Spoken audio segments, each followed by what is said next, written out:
ஒரு கைப்பிடி அளவு எடுத்திருக்கேன்.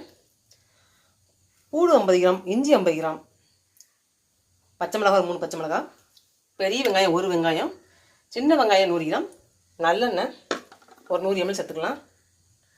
இல்லை கம்மியாக சேர்க்கணுச்சா 75 ml சேர்த்துக்கலாம். 75 ml. தேங்காய் 50 கிராம், சால்ட் தேவையளவு, கோரியண்டர் லீவ்ஸ், வாட்டர் தேவையளவு, குழம்பு மிளகாய் பொடி ஒரு 2.5 ஸ்பூன் எடுத்திருக்கேன். 2 ஸ்பூன் போடுவேன். காரம் பத்தல எக்ஸ்ட்ரா ஒரு 1/2 ஸ்பூன் சேர்த்துக்குவேன். இதில் உள்ளதை கோரியண்டர் பவுடர் 1.5 ஸ்பூன், தனி மிளகாத்தூள் 1 ஸ்பூன். இது வீட்டில் அரைச்சது தான். இப்போ ஃப்ரெஷ்ஷாக அரைச்சி வச்சுருக்கேன். தனி மிளகாத்தூள், கரைப்பொடி எதுவும் யூஸ் பண்ண மாட்டேன். இதில் 1 ஸ்பூன் சேர்த்துக்கலாம்.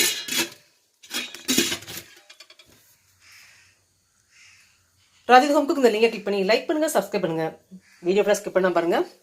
கருவேப்பிலை சிக்கன் எப்படி செஞ்சு தெரிஞ்சுக்கலாம். க்ரீன் சிக்கன், கறி லீஃப் சிக்கன். இந்த கருவேப்பிலையை நல்லா வதக்கிக்கலாம்.